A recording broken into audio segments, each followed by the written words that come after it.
आज मी काय पाहते आज माझी सौभाग्य देवता निराश आहे.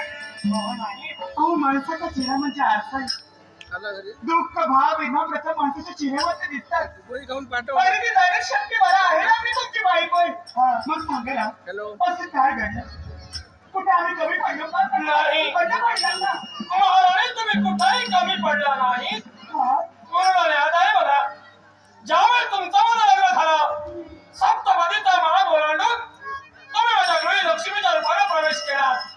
त्या क्षणापासून आज आणि तिथवर मला कमी असं काहीच वाचलं नाही. पण यावेळेस तुम्ही आमची जीवन सेवा करता आहात हे मुस्लिम आम्ही मतदारापर्यंत झालो. हे त्रिवार सत्य आहे. तुमची कारण आहे ना आमच्या जीवनात जे काही घडलंय हे तुम्हाला सांगायचं आहे.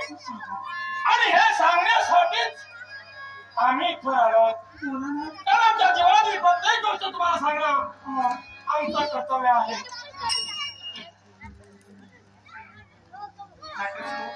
आदरणीय झांजवादक तेजस राऊळ राणा मळगाव आमचे मित्र याचकडून आमच्या कलेचं कौतुकाचे लाखोचं 50 रुपयांचं पारितोषिक आहे. त्याचप्रमाणे आमचे सहकलाकार आदरणीय जानू वरद यांच्या सुद्धा कलेचं कौतुकाचे लाखोचं 50 रुपयांचं पारितोषिक आहे. आमचे मित्र तेजस राऊळ यांचे मनोरक आभार म्हणून अगदी आनंदाने स्वीकार.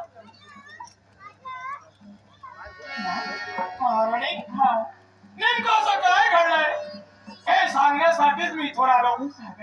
आम्ही राजप्रसादी होतो. एकाएकी भयानक संकट निर्माण झालं होतं.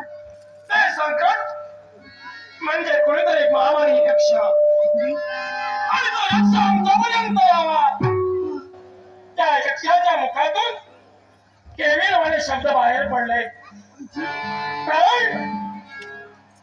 म्हणे त्या यक्षाचं लग्न होण्यापूर्वी तुमच्याशी मला प्रेम होतं आणि अशा बाहेर पडले तेव्हा माझ्या ध्यानी आलं की वेळाच्या भरात गेणारा हा यक्ष केवळ वेळाच्या भरात सहज काही होऊन गेला. केवळ माझ्या स्त्रीच्या चारित्र्यावर हे शिंतोडे उडवितो आहे. म्हणून तेव्हा मी प्रतिकारही केला. प्रतिकारातून तो माघारी गेला. सगळ्याच्या निमिषात माझे गुरु आणि ब्रह्मनंद तिथवर आले. त्यांच्या चरणी विलगलो. नमस्कार केला पण आशीर्वाद नाही. पण आशीर्वाद का नाही हे कारण मी त्याला विचारलं. त्यावेळी त्यांच्या मुखातून जी वागेश्वरी